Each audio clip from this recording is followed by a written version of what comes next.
Okay, welcome back to the channels, guys. Back on the Somerset coalfields. I'm Ian, and I'm out with Ian, investigating Moorewood Colliery. Now, the shaft at Moorwood was sunk in 1860-70 period on land owned by the Stock family to work the old Moorwood seams to a greater depth as well as the lower seams. The colliery experienced difficulties with water and was flooded and closed in 1873. Now, here we are just walking up the approach track. You'll be able to see the extension that's been put on the front of the engine house.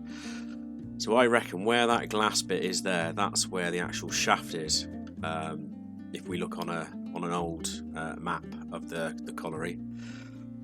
Now, the sinking was initiated by the Westbury Iron Company, which wished to provide additional coal to that already coming from its Newbury colliery, and £7,000 was spent at Moorwood in expectation of the construction of the Somerset and Dorset branch into the Nettlebridge Valley. However, this never happened, and in 1876 the pit, though flooded, was described as suspended, and it appears that no coal was worked up to the closure. In or about 1909, the colliery was reopened by the Moorewood Colliery Company Limited, owned by Sir Frank and Louis Beauchamp and G. Wilfrid Hayden, but by 1924 Louis Beauchamp was the sole owner. This reopening was only partial, and it was about 4 years before the colliery came into full production. In the early 1930s, the pit started to struggle, and by December 1932 the pit was closed for good. Now we'll go and have a look at the tramway and incline.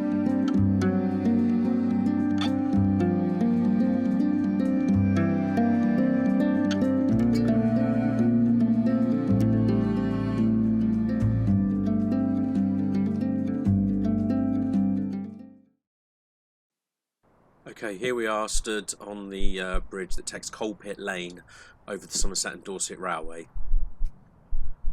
Okay, so we've followed the tramway from Moorewood Colliery, and we've come to here. Now, this is where it came to the Somerset and Dorset Railway, so there would have been exchange sidings here. This is a bridge that takes the tramway from Moorewood into the exchange sidings for the Somerset and Dorset Railway. So I'm actually in the area of the Somerset and Dorset Railway now.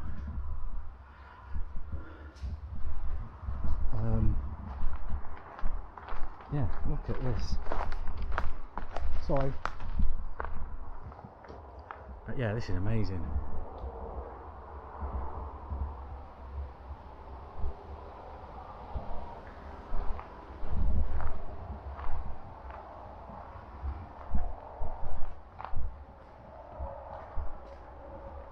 That's cool, isn't it? Unbelievable. Brilliant. Wooden sleepers there. Yeah. Brilliant. That is the old. Yeah. So that's the tram line. So this is the tram line. Yeah. So here, if we can follow it, and then that's the Somerset and Dorset Railway line over there. So this is the exchange sidings. This is something that.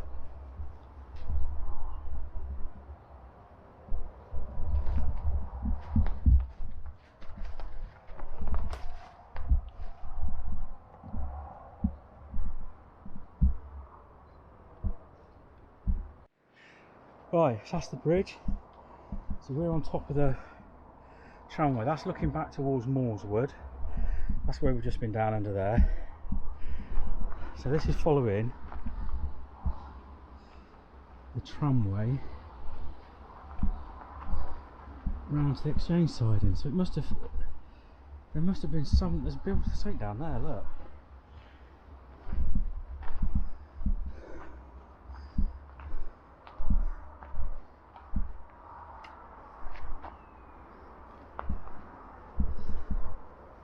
Right, so I'm now stood on the track bed of the Somerset and Dorset line. That's looking back towards Radstock, Bath Green Park. I don't know what's down there. Whatever way, what was next, I don't know.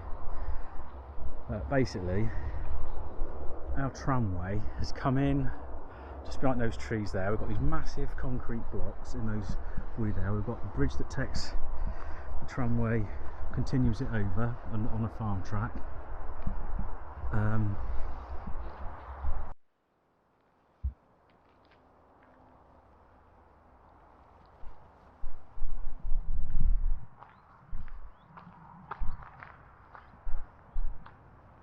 Oh yes. So what is this?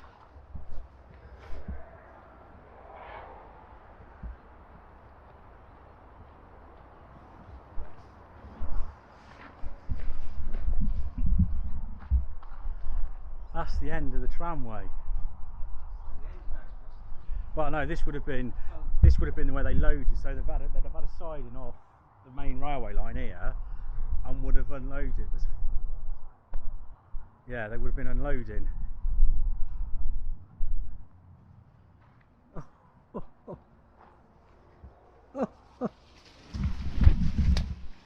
Oh wow, this is amazing.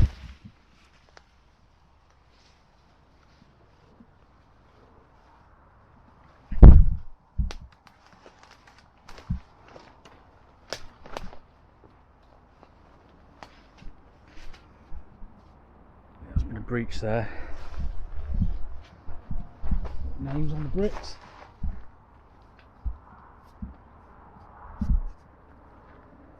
Nope.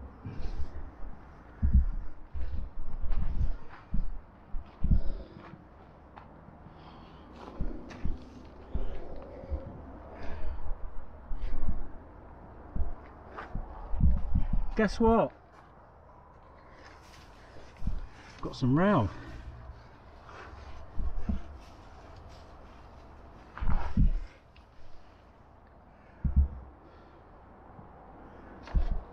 This look like tank traps. Tank traps. Yeah.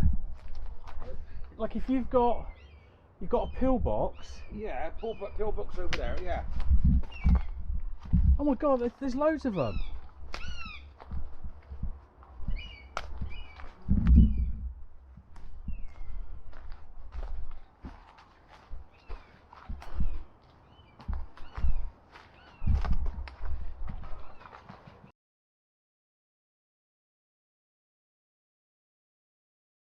Pit Lane. Now that's looking back towards where we've just been, Somerset and Dorset, where the exchange siding was.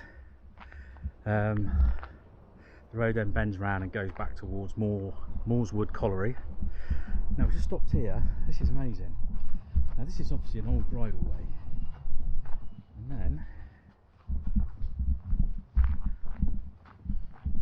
that's our tramway. You see Ian up there, he's trying to get on top of the tramway.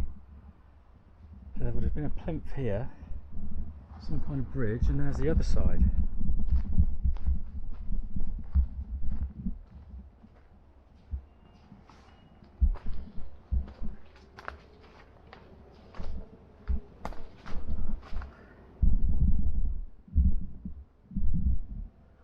It goes off into a field over there.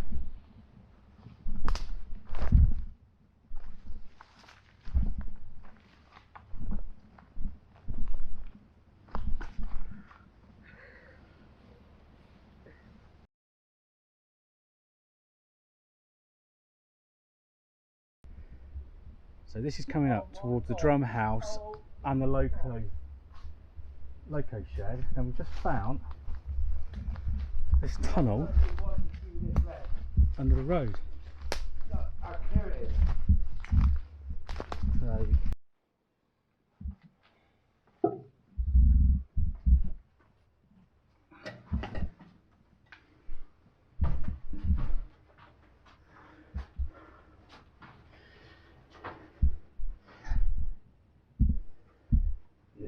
It's backfilled, yeah? yeah. Yeah, it's all been backfilled.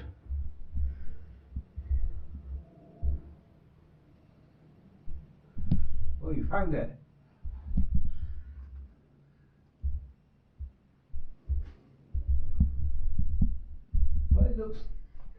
it looks quite new concrete on the top. Yeah.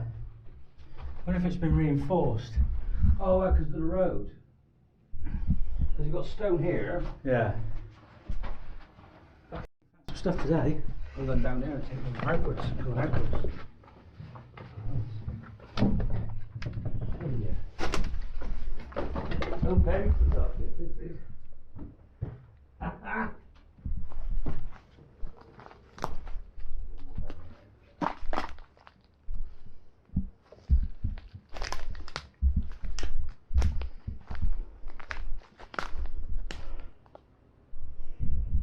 Well, this is a good find.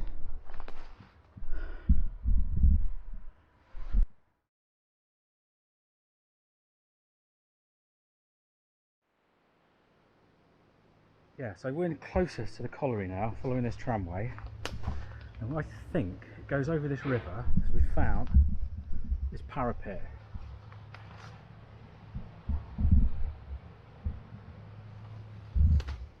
And it just bears off slightly to the left, and it'll take you into the Moorwood, where we kind of sneaked in to film. But I reckon, yeah, this is where it came over. To overcome the limitations of road transport, a 2-foot gauge tramway was constructed in 1913/14 from the colliery up an incline on Stock Hill and then level to the Somerset and Dorset Railway.